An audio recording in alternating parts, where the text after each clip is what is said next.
This is the Alternative Investing Advantage podcast from Advanta IRA, where we show you how to explore investments beyond Wall Street and open your eyes to new options for your portfolio.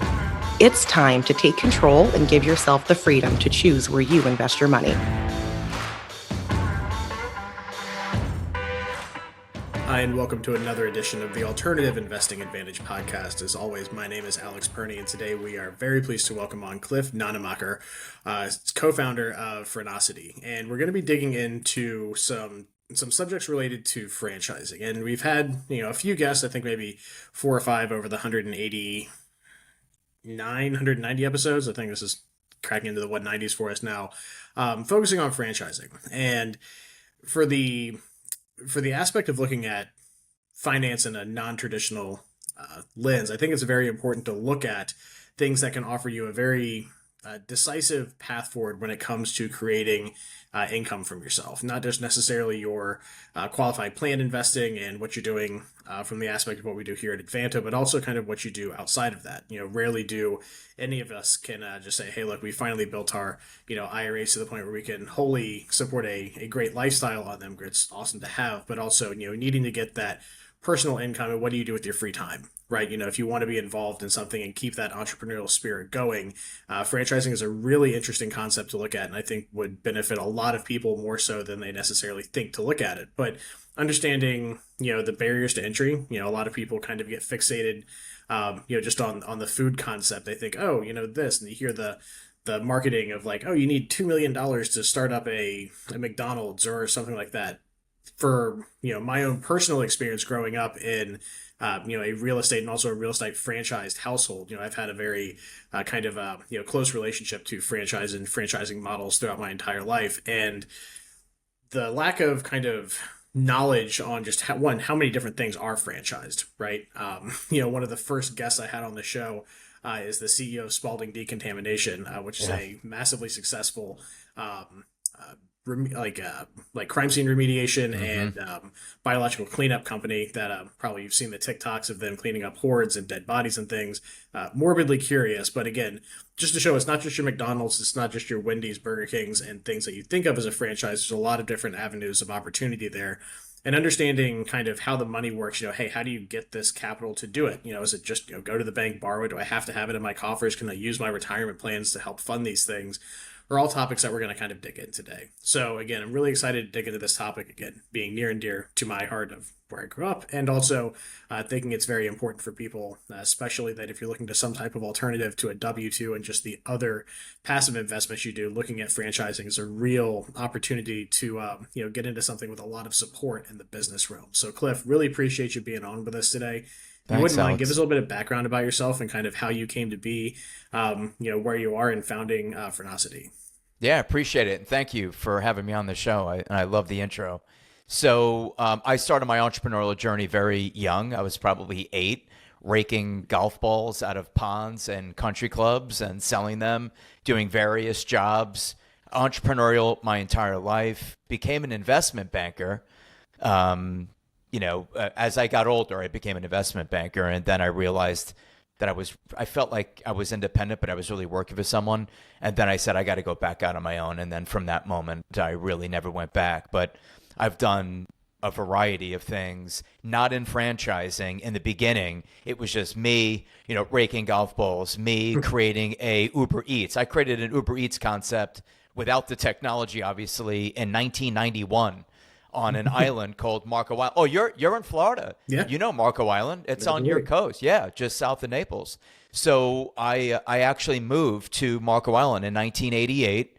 It was a 3-mile by 6-mile island, and I had multiple vehicles. We delivered for 16 restaurants, an auto parts store from Naples to bring auto parts in, and a pharmacy on Marco Island. Did that for years. We did over 300 deliveries a day. I recently wrote a book, and I've attributed that I think I'm the first subcontractor in the United States for McDonald's. We had a dedicated cash register.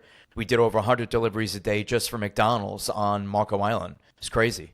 That's awesome. So yeah, just kept scaling different businesses, distributed the Fun Noodle, which is the poly neoprene tube you float on. They didn't want to sell onesies and twosies. They wanted to sell to Walmart, big retailer, so I distributed those nationally. Owned a video store, right? Owned a printer cartridge remanufacturing franchise. We had 36 locations in New York and Connecticut. I was a master franchise for them. Owned high-end residential cleaning in Palm Beach County, Florida. Scaled that. And interestingly enough, you started with Spalding Decon, which is a name no one probably listening has ever heard of and may not ever hear twice. I was actually in a business that we offered crime scene cleanup, mold remediation, water, fire, mold, and biohazard. And I could tell you, I echo your comments about profitability of that business. That business obviously is a standalone. Like, you can make a phenomenal living just doing crime scene cleanup in America. It's mind-blowing. Yeah, absolutely. I think that might have even been like the 4th or 5th episode that I did, having Laura on for that. And one, looking at any early media that you put out can be a touch cringe. But again, the content was fantastic. The interview was awesome. I'd highly recommend people go check it out. Her story is awesome, coming from being a cop in Memphis to figuring out, what happens with meth labs after, someone, they bust down one, and what happens to those properties, and cleaning them up, and then buying properties and selling them. Her story is amazing. Highly recommend that episode. Touch self-serving, tell you to listen to an earlier episode, but here we are. And it is funny, you go down to Marco Island in 1988. That's the year I was born. So, was it? Yeah. Marco was dirt roads. Yeah, it's a lot of this part of South Florida. Most of my family's all from the Bradenton, Sarasota area. So both my parents, my grandparents, like whole family. So not too far away up in, Sarasota down to, Marco Island and that. And the development of this part of Florida has just been absolutely wild.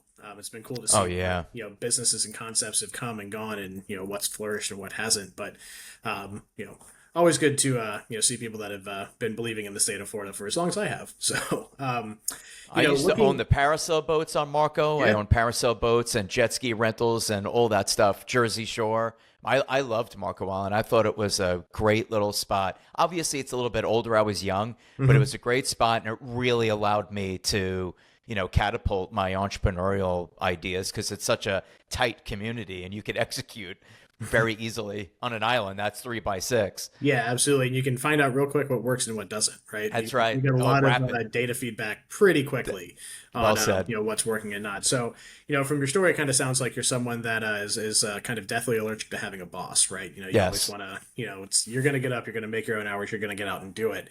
And, I think for a lot of people, it's a very attractive concept or, thought to say, hey, look, I want to do this, whether you've been working at W2 your whole life or someone like you, where it's like, hey, like from pretty much the time that I could, get out, driver's license, make some money, like I don't want to be beholden to someone else. The barrier to entry of saying, okay, well, I got to come up with a concept, right? Like, and the problem with our economy, right, is that so much has already been done, right? To have that light bulb idea, to have the, the first to market thing is tough. And, it's again, kind of like writing a, winning lottery ticket, right? You can do it, but the, amount of failure, amount of tickets you're going to have to buy, the amount of things you're going to have to do and learn and pay for on your own is substantial, right? And one thing that franchising offers is a path forward with, support, with marketing, with different funnels that are going to help you, whether it's from leads or business or other different types of things that you don't have to go out and build from scratch, is kind of one of the core tenets that makes, being an entrepreneur and then getting into franchising so attractive, at least from my perspective, right? Agreed. So maybe talk a little bit about the kind of the people that you see that really hone in and really kind of, benefit where they may not necessarily realize that franchising can be an option for them. Yeah, well, I like what you said, because you're right. The average franchisee is not a visionary. They're not a Steve Jobs. They're not an Elon. They're not a unicorn. They're not going to create something that's never been created before. These are regular people that have, let's say, a high degree of business acumen. Maybe they've done well in corporate America. Maybe they have a net worth of, $750 to $1 million, right? These are your regular people that are running, small to mid-sized companies in America that say, I need to go out on my own. I don't want to create a concept. I don't want to be a first mover, right? But I would rather invest in something with proof of concept, something with verifiable unit economics, something that I could validate that will work in a community similar to mine, or maybe it's already operating, in a nearby community where I have that evidence down the street with a line out the door that people do in fact like sandwiches, they do like manis and petties, they do like facials, they do like crime scene cleanup. Like, people need these services. Again, POC. Proof of concept is everything to me, and that to me is the greatness of franchising, is the ability to make an investment, execute a model, become successful in your local community, and scale something if you wanted to. You could create wealth very easily. You've had people on your show that have, bought a single unit and scaled to multi-units and created wealth through franchising. I think franchising is the single greatest business methodology ever created in the world. I mean, there's nothing like it, quite frankly. It's nearly $1 trillion industry. Yeah, and again, the general consensus is that, small businesses have an extremely high rate of failure, right? So if you want to get into doing that, again, you're going to have to spend a lot of money to, again, develop a concept, to, go out and market it, spend a lot of time, which again is the most valuable resource we all have, right? If you have $10 billion, but you are working 23 and a half hours a day, well, it doesn't matter if you're living in a, a yurt or, a That's right. $1 million mansion on Palm Beach, right? It's like, you can't enjoy your time. Like, there's really nothing to say That's for right. that. And one of the other concepts that you hear echoed a lot is, it's always, if you have the capital, buy an existing, something that's proofed out, right? But people don't often necessarily kind of conflate the two of saying, okay, I'm going to buy an existing small business, right? That's, been around for 20, 30 years, has the book of business, buying your local tire shop or something, not Right. realizing that you could also do that exact same thing, but with a myriad more support, right? You buy that small business, you take over the books, the owner hands you the keys, and now, you are taking over all those relationships. You have no more support than you did the day before, but now, your name owns the business, right? Whereas with franchising, it's almost the exact same thing, but you have this huge vertical of support from marketing to finance to, the proof of concept, scalability, and all these things that, come with that. That's So, right. and I think people, again, kind of get really hung up on, the price of this, right? How expensive it is to get started. And I'd like to kind of, again, demystify that a little bit by talking about Mm-hmm. just the wide range of maybe options out there for, the different types of franchises, and also kind of price points as well. Because, I think people get really hung up, McDonald's, for, better or worse, is the one that everyone looks to the golden arches when they think of franchises, right? That's right. And they, they hear that, news clip of $1.5 million, $2 million to start. And again, not many people have that laying around. And again, That's McDonald's right. can be great, but they're not the only people, in the space. That's right. You're exactly right. So there's a lot to unpack there. So we'll start with there are different industries that we could start with if you were talking about just kind of demystifying. I guess the first thing I'd like to say about the demystifying is price is only an issue in the absence of value. Yes, franchising is a very expensive way to get it to become self-employed, right? Could you open up a sandwich shop on the cheap anywhere in America just by taking over a second generation space that had a failed Jimmy John's in it? And then you just take it over, or a failed Subway. Yeah, you could get in there very inexpensively, probably under $100,000. That same concept in franchising will cost you $350, hands down. If you said, no, I'm going to go with the second generation space, but I'm going to buy directly from the franchisor, what would my startup cost be? The answer is going to be easily $350. Initial franchise fee, furniture, fixture, equipment, the construction alone. And then the buyer is going to say, well, wait a minute, it's a second generation space. It doesn't matter. We're tearing it all down. We got to rebuild it to fit the consistency and continuity of the brand look and feel of the franchise you're buying. Like, you can't just buy a failed Jimmy John's space and then convert it to, a Subway. It's not going to work that way. They're going to have and to the unknowns are retrofit. always going to be, an order of magnitude more expensive than you don't realize, right? Without That's that right. additional knowledge of saying, okay, here's exactly what you need to build out this space to proof out the concept, right? Like, especially if you've never been in that industry before, right? And I think that's where franchising can really shine, is that if you see a value in something, but you maybe, you're a car salesman your whole life, and you say, okay, well, now there's a, Lululemon on every corner, but no Pilates studio, right? Like, there's a need for this, right? But Right. never been in a Right. Pilates studio in my life. Like, how do I do it? Like, that's again some of the value in this. Oh, totally. Yeah. And no Pilates studio expects you to be a Pilates expert or ever teach a Pilates class. And that was something you were touching on that I thought was pretty powerful is that, if you're going to do this on your own, a lot of people are going to open up a Pilates studio.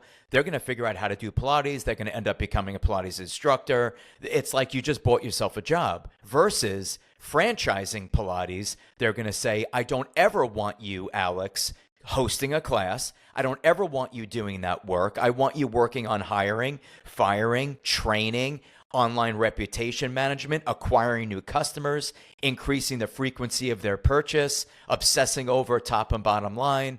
It's like, oh, so you want me to operate, on the business, not in the business. Exactly. And again, great book, Michael Gerber, The E-Myth, right? A lot of people buy businesses and they call themselves entrepreneurs, and all you really did was buy yourself a full-time job, as you said, working 23 hours a day. You have nothing.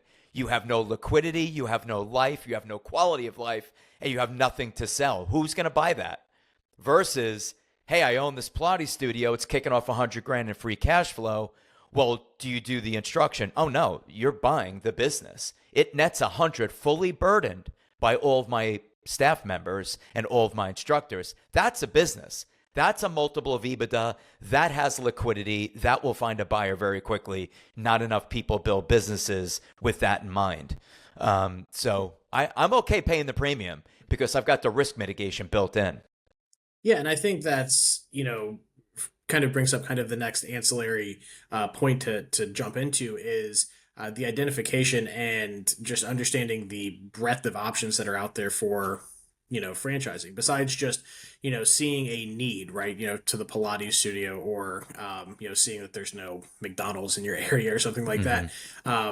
People oftentimes will say, hey, look, I really like to go into business, but figuring out the concept too is kind of tough. So when, you have that kind of initial talk with someone that's like, look, like this seems interesting enough for me, but how do I figure out, what to go with and kind of the spread of price points and the different supports That's and right. stuff like that? How do they even get kind of their foot in the door figuring out that kind of information? Yeah, great question. So that's exactly what we do at Franocity.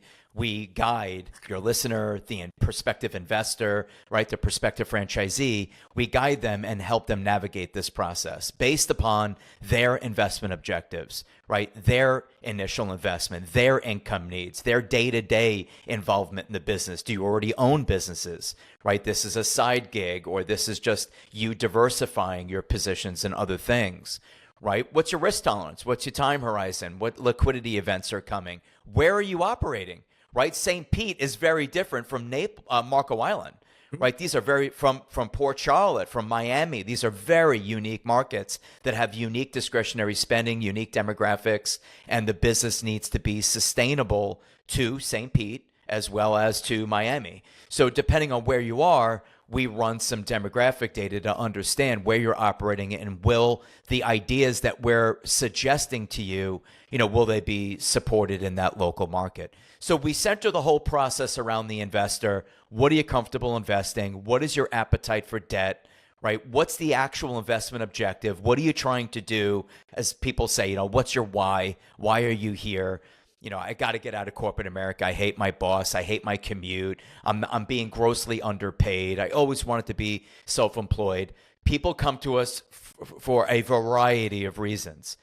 All I care about is what's your reason, and then we'll center the process around you. I want to answer another question you brought up, and you're right. It's daunting. There are over 4,000 brands in this country. We represent 600 of them. 600 brands fully committed to growth. Executive teams, support teams, operational teams, tight training, right? Manuals, blueprints, something that you could follow. Proof of concept.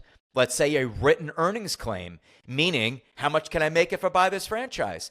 Turn to the FDD, look at item 19, and they should proudly be displaying an earnings claim in there. Maybe it's a full P&L, maybe it's just average revenue, maybe it's cost of goods. There's a variety of different ways to do an item 19, but this is powerful stuff that gets the investor confident in moving forward with a brand. And this is what we bring to the table. And we do it for free. It's not like a sales pitch. We're paid. We're just not paid by the investor. We're paid by the seller, the franchisor. And again, we represent 600 franchisors. So helping people navigate the process, easy. Been doing this over 20 years, right? Helping them identify brands to acquire, very simple. The key is, do you like it? Do you see yourself doing it? Do you like the culture? Do you like the executive team? Right? Are you passionate about the product or service? Is this something you see yourself executing at the local level? That's usually, the issue with getting someone across the finish line to buying. And of course, fear, which is the single greatest influence in our life and the least discussed, which is absolutely fear. Yeah, and I think one aspect of the the franchise space that I can appreciate, and this next statement kind of goes against every fiber of my libertarian being, is operating in a space like this that has healthy regulation, right? Having being able to go into business, right? There is to the analogy of the tire shop, right? Like, you don't know if the guy was asleep at the wheel, and the bookmaker was cooking the books forever and was doing a great job at it, like. Going on good faith, you should be doing your due diligence and going in, but there's very little oversight between two people wanting to exchange any good or service in the United States, which is something I love, but does bring an exceedingly high level of risk and responsibility to an investor when you're doing it on a case-by-case basis, right? Having regulations that have been in place and kind of molded to fit the franchising space over, I think the FCC regulations came out, or the FTC regulations came out in the 70s or 60s, right? And they've kind of been evolving over time. And again, the less regulations, the better, so long as we can keep things high speed, low drag. But to have a point where you can have, a standardized document set that people, when they're looking at this, don't have to reinvent the wheel every single time they look at something, and they can see things that are. Again, if you have never looked at a franchise agreement or these types of prospective documents, right, it can be daunting, and why people like you exist in the world, which add an awesome value to this. But, you have that information, right? You have something that is standardized. It's right there for you to look at.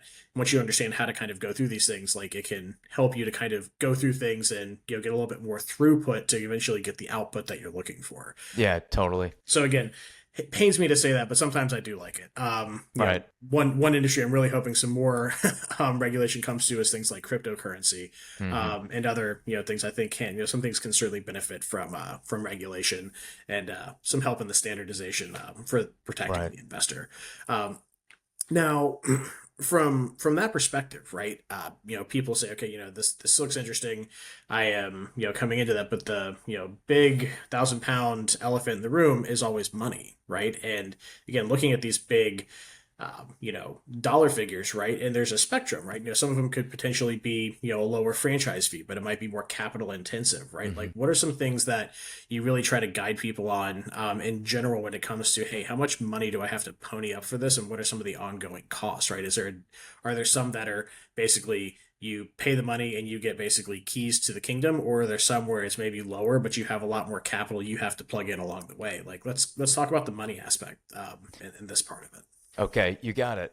Can I like to just comment on something that you said, which I just want to echo. Free form, go for it. I mean, your example is excellent, and it's actually how I started in franchising, was buying failure with my business partner Justin. And you're right. The books are never accurate. The labor numbers are never accurate. Nothing in that P&L in that small business resale was ever accurate. Now, is it ignorance or is it fraud? I don't know, right? But the numbers were never right. They're never right. And I'm blown away at how many people want to sell small businesses and they're just financially inept. They don't understand how to read a P&L. They don't know the difference between a P&L and a balance sheet. They really don't know the numerical accountabilities of their business. And yes, you could get hurt because there's a lot of business that are selling for $300,000-400 grand. You think you're going to net 100, only to find out that the seller was not on payroll, doing 40, 50 hours of work a week. You then buy the business and say, time out. I'm like hemorrhaging cash here in payroll. Like, what just happened? Exactly. There's no way to trust and verify the tire store example, where in franchising, It's a very simple phone call. What are the royalty payments of the franchise? Well, that guy was paying $60,000 a year in royalties. Oh, so he is doing $1 million on 6%. Yes, he is. Great. So now I got a top line, real number. I could work it from there. So I just want to echo, we started buying failure, and the problem was it was so difficult to scale, and I loved it. We would buy failing gyms, hemorrhaging cash, pay them 10 cents on the dollar, build them up, and sell them for a nosebleed multiple within a year. It was so hard because sellers lie.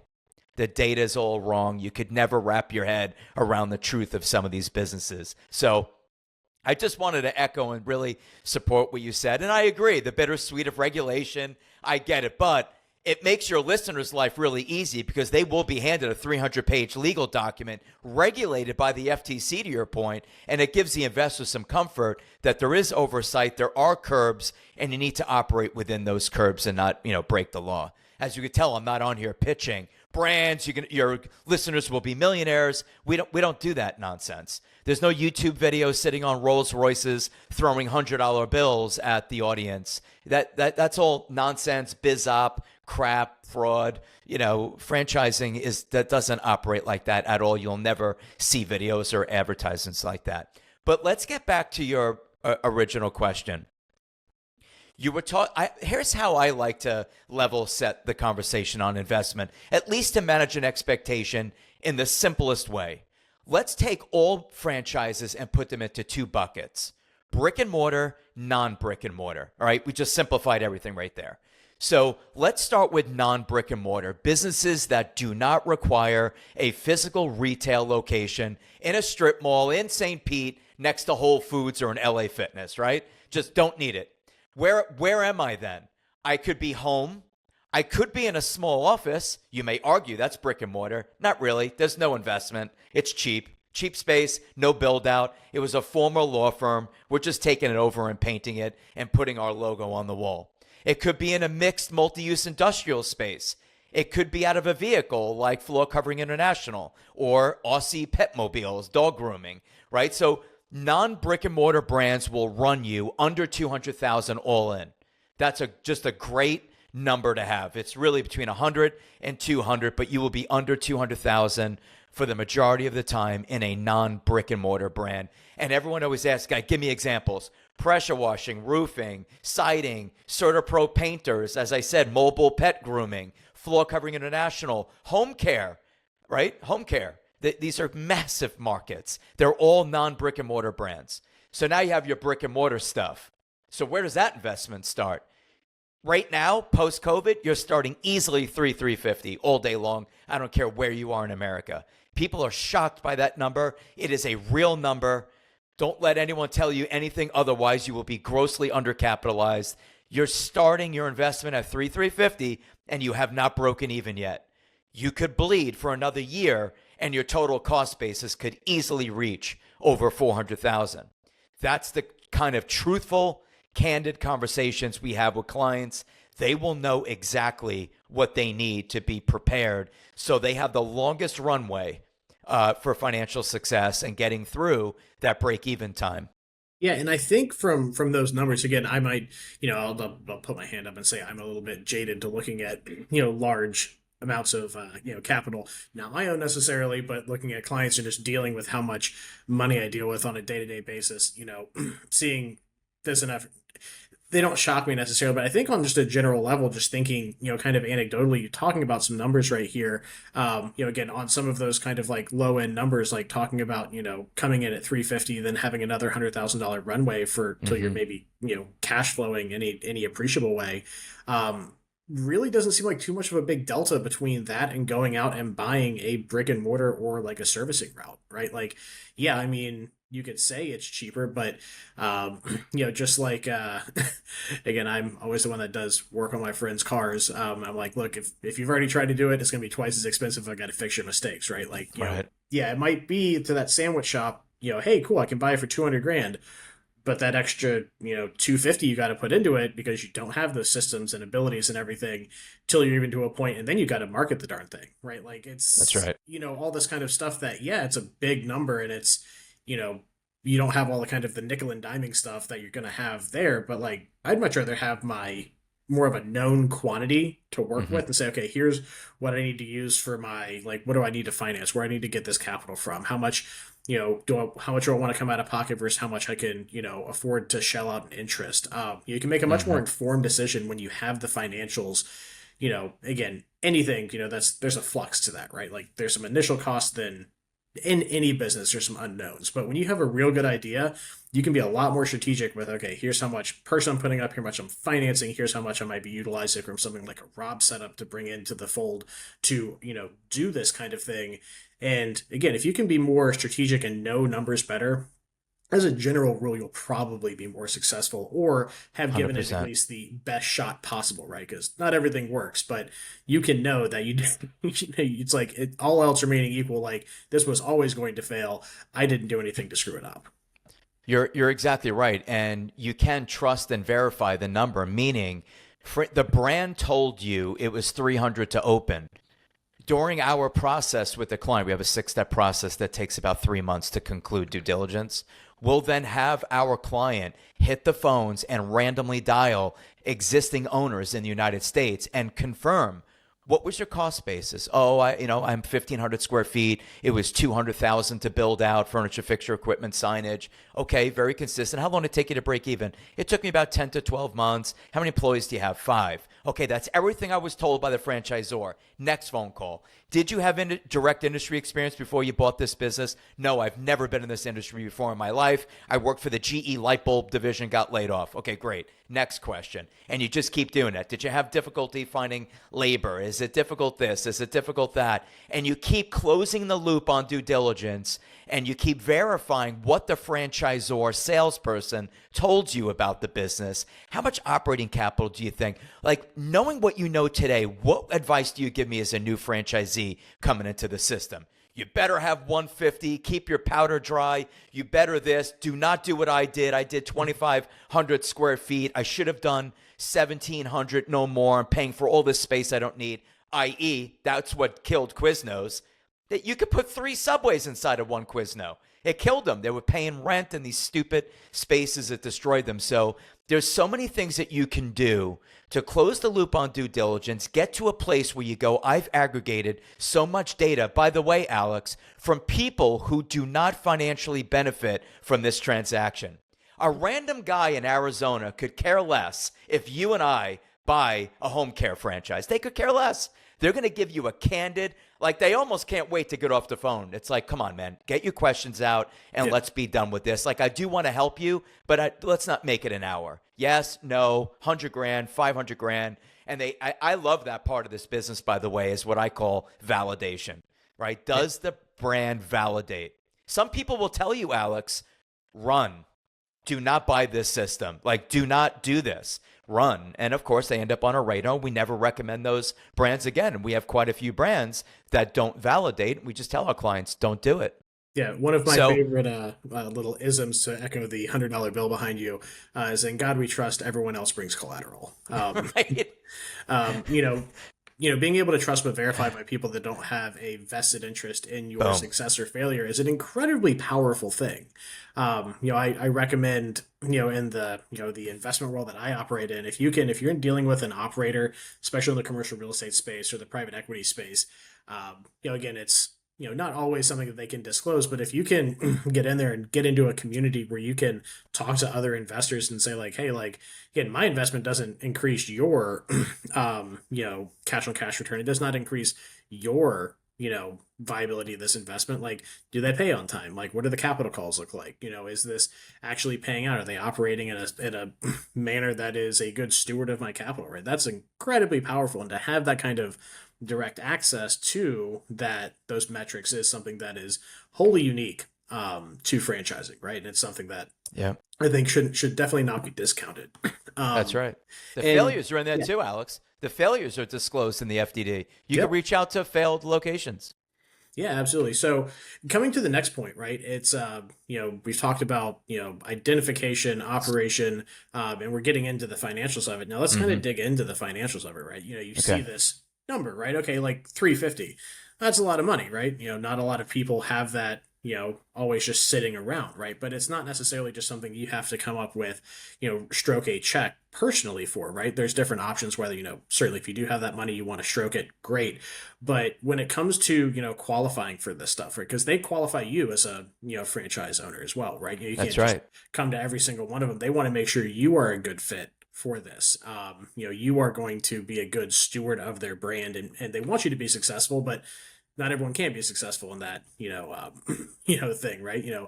The vegan's not going to open up a McDonald's, probably. Not that That's right. they, would probably want to, but I think you get the point I'm trying to make. Totally. So when it comes to that, right? Like, what are some of the, initial things, right?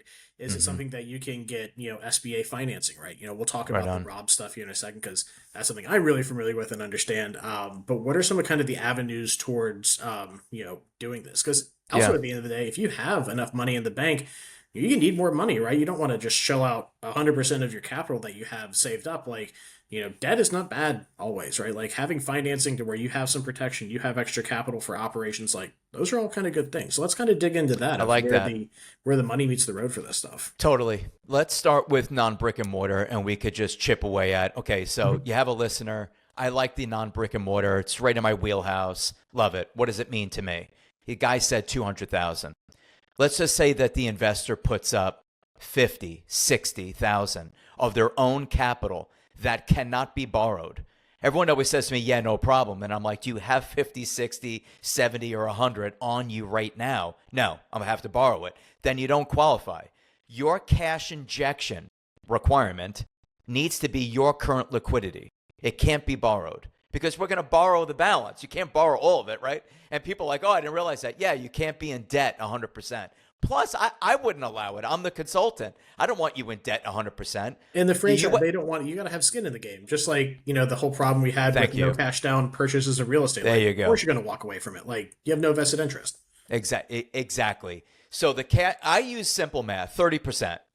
So we just said 200 grand. So 30% of 200 grand is $60,000. You put up $60,000 cash. We're in a non-brick-and-mortar deal. Now what?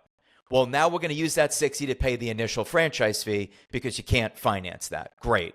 Next. Well, we need a van. We need some equipment. We need some tools. We need some stuff. Where are we getting that from? Let's lease the van, cut our expenses. Great. Lease the van. Hopefully your FICO is at least 690, 700 and higher, obviously.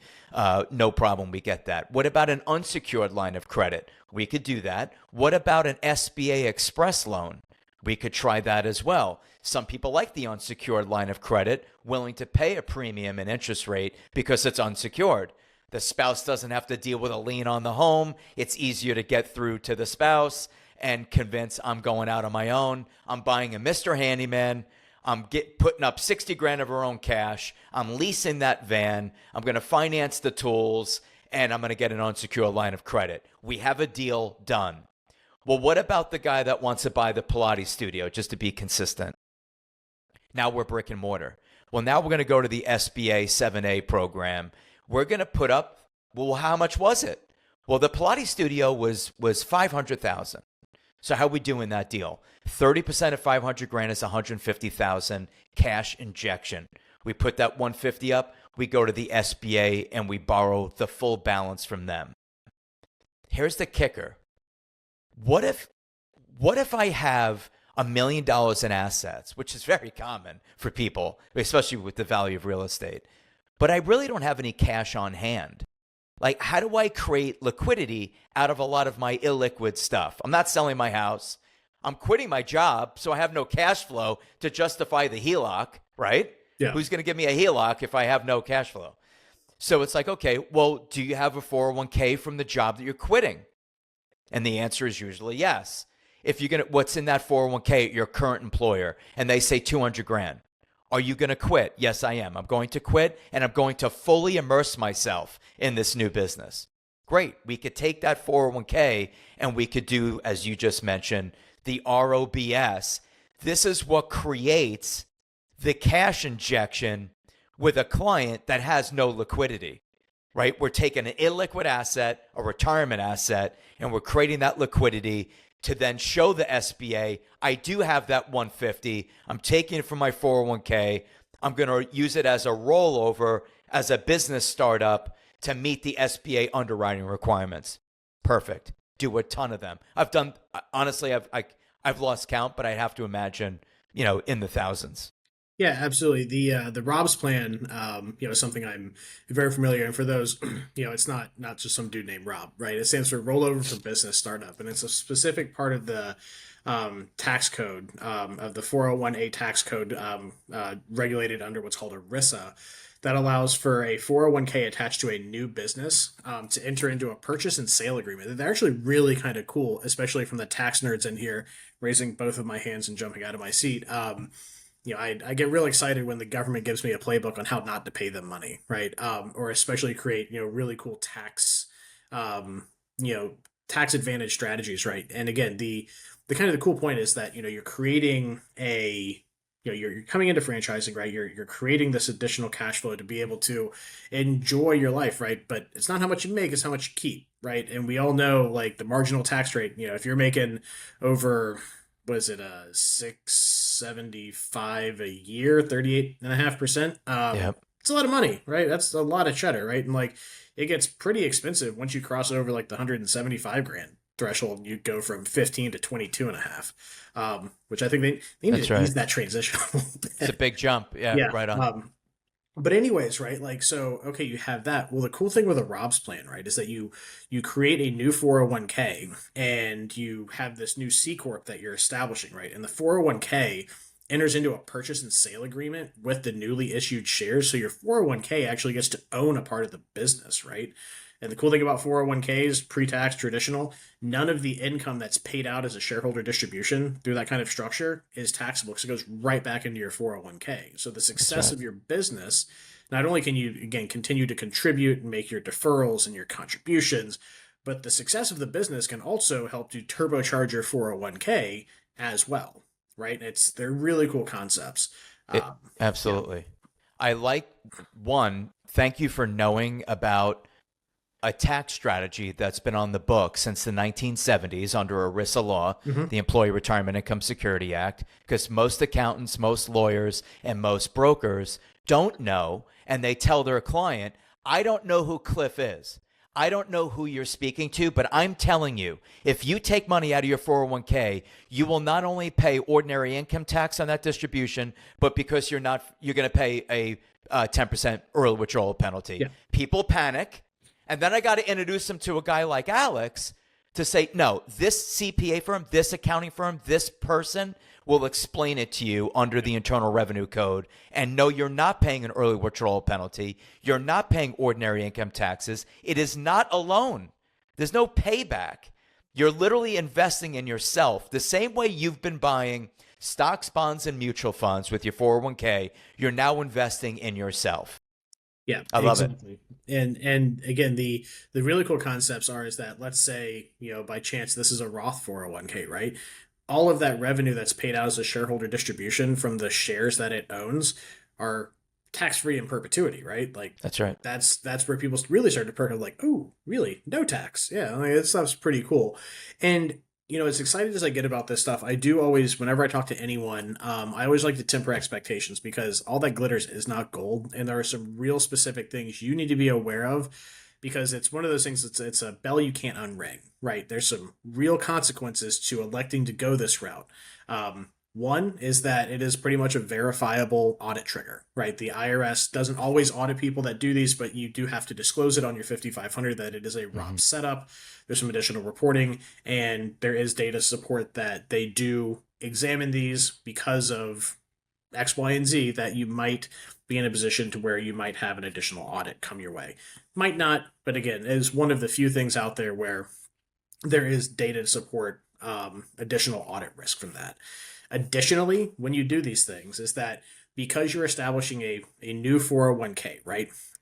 If you are going to be operating a business that is going to have eligible employees day one, you're entering into basically an ESOP, right? And stock option purchase, where the 401k can buy these shares.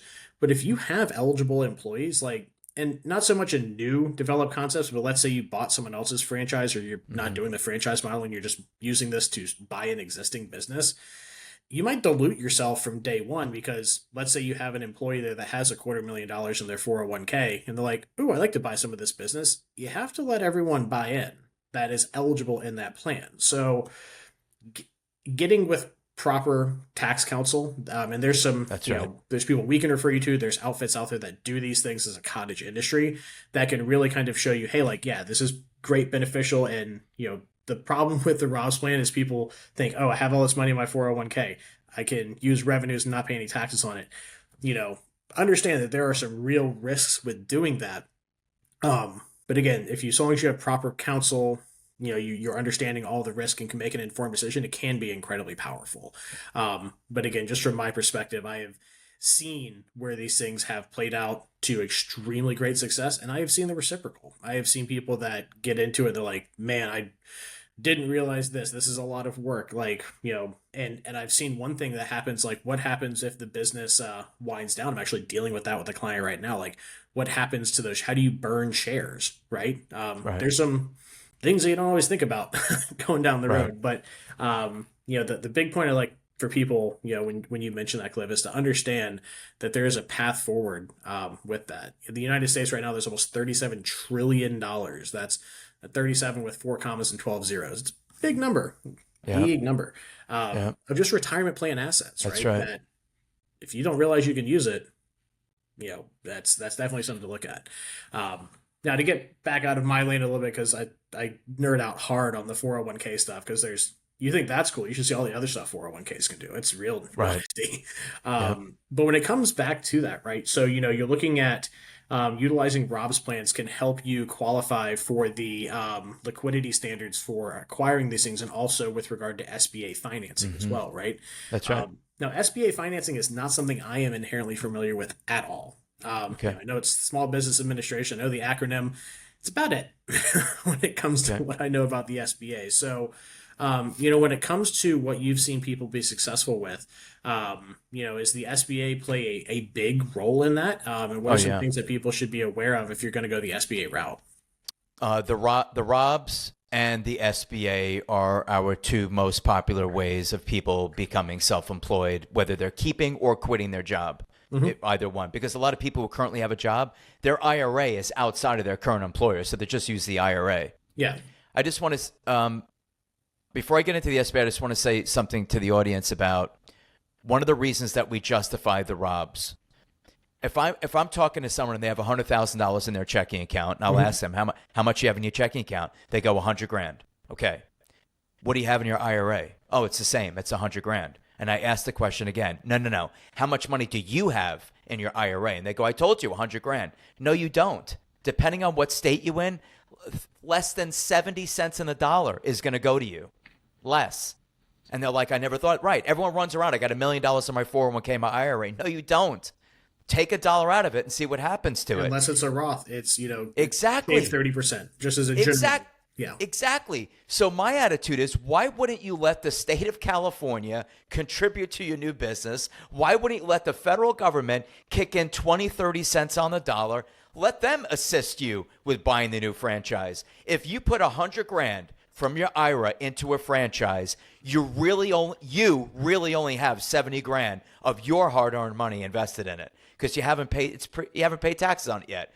So I love the tax efficiency of it. I like to create that a liquid investment, make it liquid. I love the fact that depending on what state you're in, right, or what tax bracket you're in, you have these other entities contributing to the investment. I love that you maintain tax-deferred status.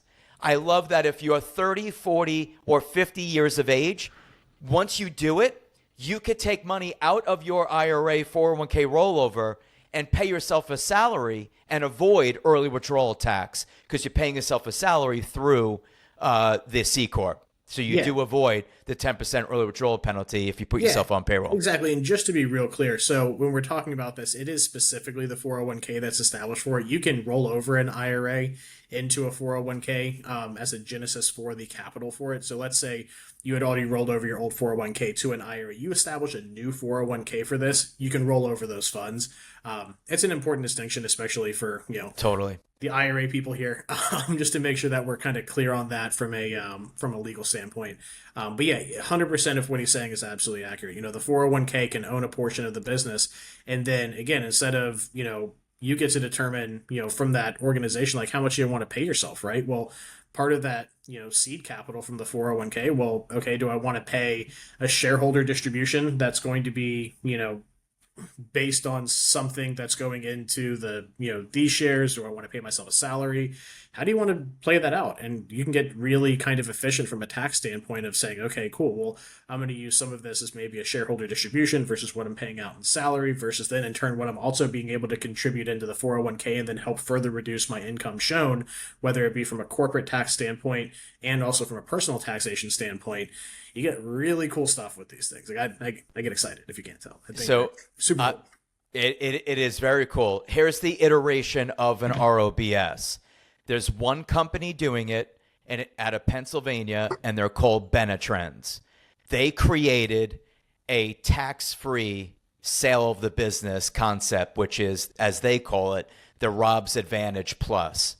They're using preferred shares, Class A, Class B. They're using preferred shares, including cash injection, including debt, that when you sell your business in the future, it will be a tax-free distribution of the sale proceeds. So this is another level of what's happening now. And again, if anyone has an interest in it, it's called Benetrends. They're out of PA. Let me get back to and there's a lot more granularity to this. There's so much to unpack with the Robs. It's a very cool tax strategy, and I love how much you know about it. You are the first. I've been doing this for over 2 decades. You are the first person that I ever met with that actually understood the tax strategy versus questioning it for the entire episode. So yeah, good for you that you are on your game, mastering your craft, staying current on tax code, because a lot of people don't. I'm sorry. Yeah, you know, if I wasn't boring bedtime reading, you should look at my nightstand. Yeah, but you're the guy that people, should work with, because you're staying up on everything. That, yeah, and you're open-minded, and you're not like just blocking everything. So you asked me about SBA. So SBA loans, small business in America wouldn't exist without them. Let's start there. Like, without them, I'm not sure that you have I don't think you have Main Street without the SBA. Yeah. The SBA needs to constantly be pumping out money. Everyone thinks it's a government loan. It's not. It's a government-backed loan. Yeah. So Bank of America gives you $300,000. All the government is saying to Bank of America is, we're going to guarantee repayment by Alex. Yeah, it's similar to HUD, right? Thank you. And it makes Bank of America and Huntington Bank and Stearns Bank comfortable issuing billions in SBA loans, because they've got the backing from the federal government that they'll maybe get back 70%, 80% of the actual loan if it's defaulted. So there's no exit strategy. There's no bankruptcy for SBA. Nobody ever tells people that, but that is the reality of an SBA loan. You do the deal, government is backing it. They could garnish your wages, in perpetuity to make sure that that debt is ultimately paid. So I do caution my clients that an unsecured line of credit, you could just file for bankruptcy. It's unsecured. End of discussion. Are you able to refi out of that? I mean, it's yes, just, 100%. Okay.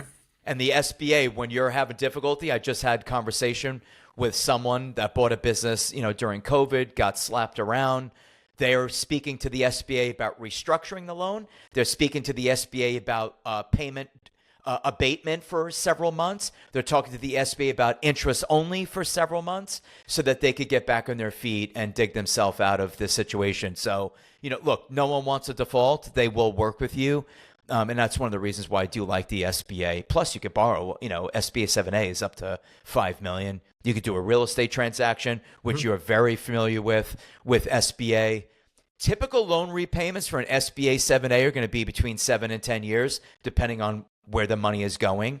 But let's just say 10 as a repayment period. And yes, you could restructure, refinance the debt. There's a lot of flexibility with it. There's no early withdrawal, penalty. You could pay it off anytime you want.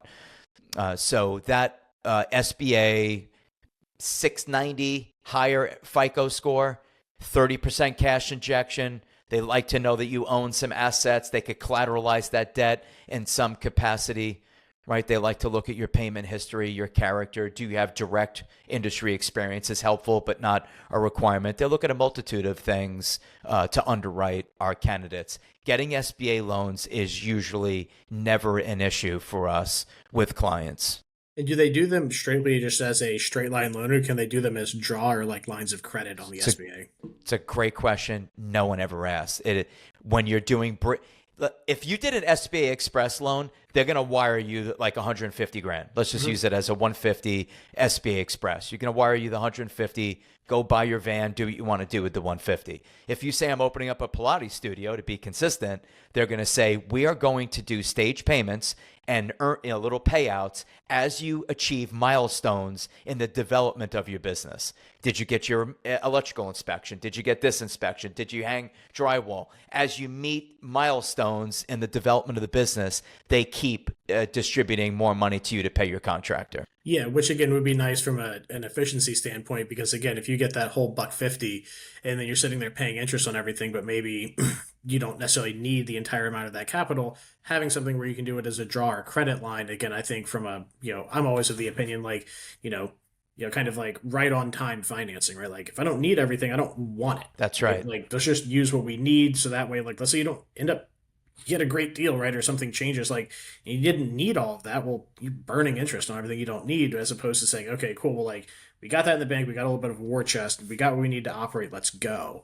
That's something I never knew about SBI. I just kind of always assumed, again, I knew they're government backed. I, all that kind of stuff. But I just assumed as like, you go apply for the SBA, they have their underwriting process and they're like, congratulations, Alex, here's $250,000. I'm like, yay. Right. In the end, let's just say you borrowed that 400, but your development was only like 350. In the end, they'll be like, do you want this 50 for operating capital? And that's why they amortize. It's like, okay, 200 went to construction. 100 went to operating capital, just cash to operate the business. All these different investments that were made with the money, and then they amortize it and come up with a amortization schedule and a monthly number. Awesome, great. And it's usually prime plus 2 3/4. So that was my next question. Is so call it a vig. I figured that. Right, yeah. Yeah, so that's what you're looking at. Yeah, prime plus 2.5, and then what kind of closing costs is it? Like standard, like a couple points up front? Like, is there like a standard metric for what your closing costs on a loan like that are? Yeah, a percentage of the total value of the loan. If you're working with like a broker, which is what we work with. We work with entities like a Benetrends, a Fran Fund. We work with companies that are going to take that deal. Right? You said Pilates. They're going to go, okay, who has an appetite for fitness? Send that out on the street. Who wants to do this deal? And then they'll get back to our client and say, hey, I got 3 people responding, 3 banks. Here are the terms. And, usually they'll take a small percentage of whatever they secure in funding. Sure. Yeah, that makes sense. And again, then from, there, once you've kind of determined the financing aspect of it. And again, we are kind of coming up a little bit on time, but I think we really hit on a lot of really great things to kind of get people to the interest perks. I think kind of right now is when you transition into kind of, things that look, they're really client specific, right? It's like, okay, like, you understand kind of the genesis of why you might want to do this. You understand where the funding might kind of want to come from for you looking at different things, like what you can expect in it. But like ultimately, which one you choose is going to be somewhere, you need to engage with someone like Cliff to, kind of figure out, because there's, well, I mean, maybe like how many different, you said, was it 4,000 or 6,000 franchises? Four is over 4,000. Okay, and is that a combination between brick and mortar and non? Okay, cool. Yeah, and that's including your big names, like you said, your hotels, your Chick-fil-A's, your McDonald's, everything. Yeah. Then fun fact about hotels, my wife's been in hotels forever. You probably actually never stayed in a Hilton, which is the funny thing. It's like it's owned by a management company. They franchise out the flags, and none of those places really are corporately owned. That's right. A few small ones, but I telling people that's like, oh, I love Marriott. I'm like, you've probably never stayed in one, right? Right. Yep. Which is something interesting. People don't realize how franchised the nameplate on the licensing, and some of them are franchise models, some of them are just like licensing models, and there's distinctions to be made there. But right. That was one of the interesting things when my wife has been in the hotel event and conference management space for 14 years now, and that was probably the more surprising things besides just guests being guests. That's right. Like this isn't a Ritz-Carlton. No, Some guy from Dubai owns the hotel in Manalapan, and it's just managed by them. And then boom, they're fired, and it's a new name now. That's actually a true story, actually. I can't remember Ritz. So Ritz-Carlton is, or no, Four Seasons is its own thing. Yeah, Ritz is part of the. It's Marriott now. Yeah, Four Seasons is its own thing. Yep. But anyways, kind of coming back to this, with some closing thoughts, right? Because we've covered so much great content here today. If people are kind of, again, still one, I would say, is there something we haven't covered that you'd like to make sure we get through before we close this up? And then two, if people are just kind of still on the fence, besides obviously just reaching out to someone like you to kind of, flesh through it, what are some things that you would tell them, hey, introspectively, if you check these boxes, give it a look? Yeah. I mean, what we do, there's no commitment, there's no fee. We're working for free. So we want to work with people. But listen to what I'm saying. We want to work with people not that want to buy a franchise. We want to work with people that have a genuine interest in exploring this methodology of business ownership. You have options, a lot of options. We just want to be one of them. So I don't expect people to buy a business when they reach out to me. I just expect people to go through the process and start to learn about different brands, engage. Right? It's our number one in our 6-step process. Stop being behind the computer screen. Stop being a perpetual listener to podcasts and listening to other people living a great life. Engage. See, can you do this? Is this something you want to do? Do you have spousal support? Do you have the intestinal fortitude to do it? Right? Is this something that would work for you? Reach out to me. It's very simple. Franocity.com. Franocity.com. Fill out basic information. We'll reach out to you, schedule a quick call, and see. Just engage, explore, learn about some brands. You'd be shocked. Or you might say, you know what? I'm putting this to bed. I did my due diligence with Cliff and his firm for 3-4 months. It's not for me. Now I know what I need to do. Either go out on my own or get a better job or stay with the one you have, right? There's not a lot of options. Get a job, buy a business, retire. There's really not a lot of options. We just want to be part of the process. So I do like what you're saying. If you're on the fence, if you're struggling for some fear, there are ways to overcome it. I wrote a great book, Beyond the Brand. It's dropping October 14th on Amazon. It's already, it ranked number 1 in new releases. It's in the top in franchise business, and it's straight shooting information, risk mitigation strategies, what's trending, right? Use of tools, pets and animals, senior care, the silver tsunami, youth enrichment, anti-aging, biohacking. There's so many trends. AI, how do you hedge it? There's so much to talk about with a client, and you're right, we're coming up on time, but I'm gracious for you having me on the show. But if someone is like, look, I've been thought-provoked enough listening to this, I want to take a deeper dive, get more granular, just reach out. My business partner and I would love to speak with you. Yeah, and that's one of the kind of the core tenets of the show is I'd like to interview people that people can engage with. Thank you. It's all well and good for us to sit here and you think about stuff like that, but typically I only have people on the show that you can reach out to in more or less a direct fashion. So again, I'm not the expert on the franchise stuff.